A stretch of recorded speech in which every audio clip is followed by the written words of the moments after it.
Alan, Joyce, thanks for joining me. Now, Vicky, always a pleasure to talk to you. A devastating result for you to have to deliver a $4 billion hit to revenue and an $8 billion hit next year. Yeah, so it's a $4 billion hit because of COVID-19, mainly in the last quarter of the financial year, which translated into a $1.2 billion hit to our underlying profit. As you can imagine, you know, with the borders closing, we've had a significant impact on revenue. And we believe international will not start again for another year. And international alone for Qantas is over $8 billion in revenue. And so that will not be coming in through the door. And we will also have a hit on top of that onto the domestic business. But the great thing about where Qantas is that we've raised a lot of cash and we have a lot of equity that we've raised, and we're one of the strongest airline groups in the world coming into this. That's given us the ability to last a lot longer than any other airline group, and we've managed to keep our cash burn down to a very low level compared to other carriers. So we're in one of the strongest positions of any airline group, which will give us the ability to get through this crisis, and when we come out of it, to be able to grow again and take advantage of the opportunities that are there. You made an impassioned plea today around borders and rules around borders. What do you want to see? Well, we're absolutely focused that the health criteria has to be top of the agenda. And that's very clearly why the international borders are going to be closed for some time. That's why Victoria borders had to be closed. But when you have states with 0 cases closing the borders to states with 0 cases, there doesn't seem to be any medical reason or health reason or any logical reason for those to remain closed. So what we're after is a framework that's very clear. When do borders close? Because they may have to close again in the future. When do they open? Based on the scientific information that's available, and so that we have clarity for our people, for the tourism industry, for the travelling public. And at the moment, it doesn't seem to be medically or scientifically based. It seems to be more politically driven. So this is the old acorn of business needs certainty. Spot on, Vicky. And I think we have a million jobs in the tourism industry. Yes. Some parts of Australia, 30% of jobs are dependent on tourism.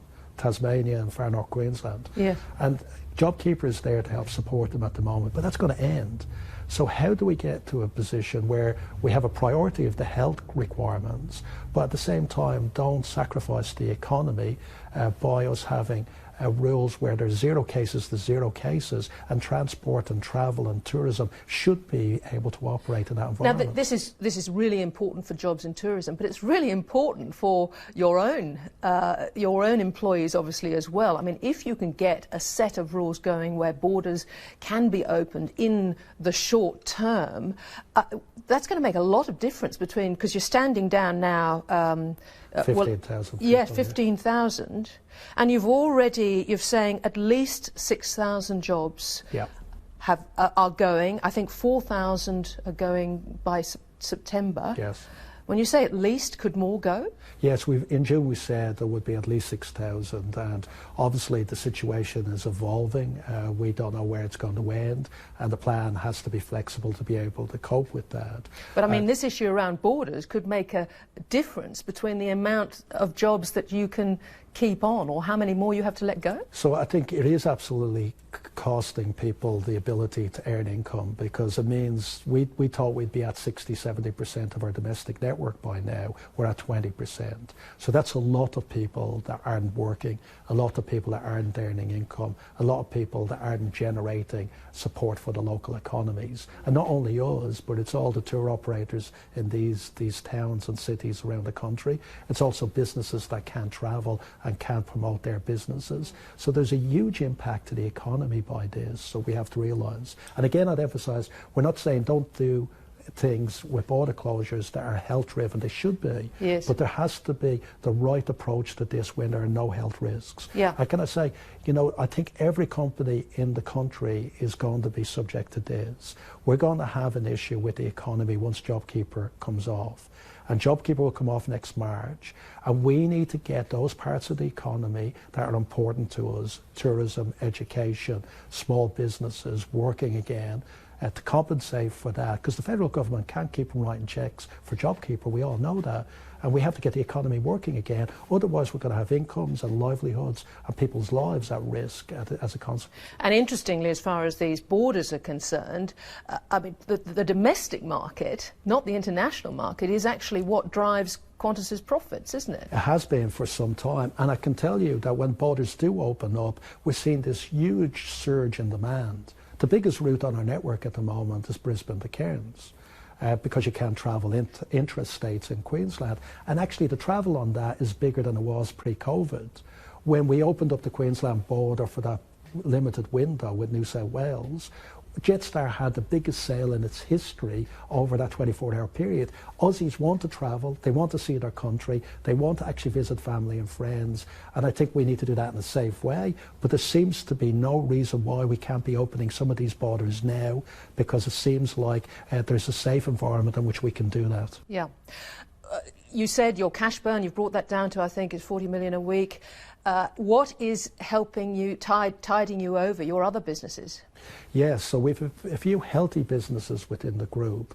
Our freight business is actually booming at the moment because everybody's ordering online and getting things shipped around the country. So that's earning some very good cash for us. Our loyalty business has diversified over the years. It's a health insurance business. I mean, that's your biggest earner at the moment. That's the biggest earner at the moment. It's over 300 million in contribution and great cash flows. And you're going to look to expand that even more, do you think? We will. And Livia's doing a phenomenal job at looking at the opportunities of how to grow that business going forward. And then we have the fly-in, fly-out business, the resource sector, which is still operating. So a route like Perth to Karata, as actually in frequencies is the highest route we have on the network. So we're lucky compared to most other airlines. You know, I've said repeatedly, because of where Qantas is and the position we're in, we're in a lot stronger position. We're a lot better balance sheet. We're a lot more runway to get through this. And a lot of other airlines are going to be in trouble well before Qantas. Well, I was going to ask you, we need to be in that position. What's your view of worldwide airlines, the sort of hollowing out, say in 3 years' time, that is going to occur? Well, you know, the IATA, the airline industry body, is forecasting that traffic will not recover to pre-19 levels to 2024 at the earliest. And what we are also seeing is a lot of airlines shrinking by 30, 40, 50%. Do you think some will really go to the wall, major airlines? I think we've already seen some airlines file for Chapter 11 or bankruptcy protection.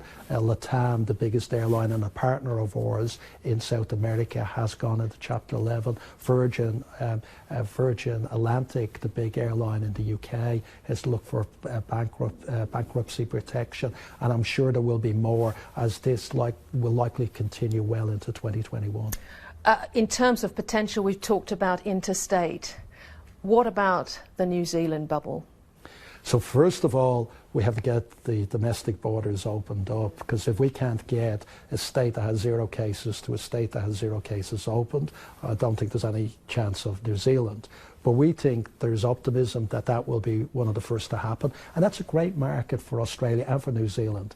The largest group of tourists before COVID-19 in New Zealand were Aussies.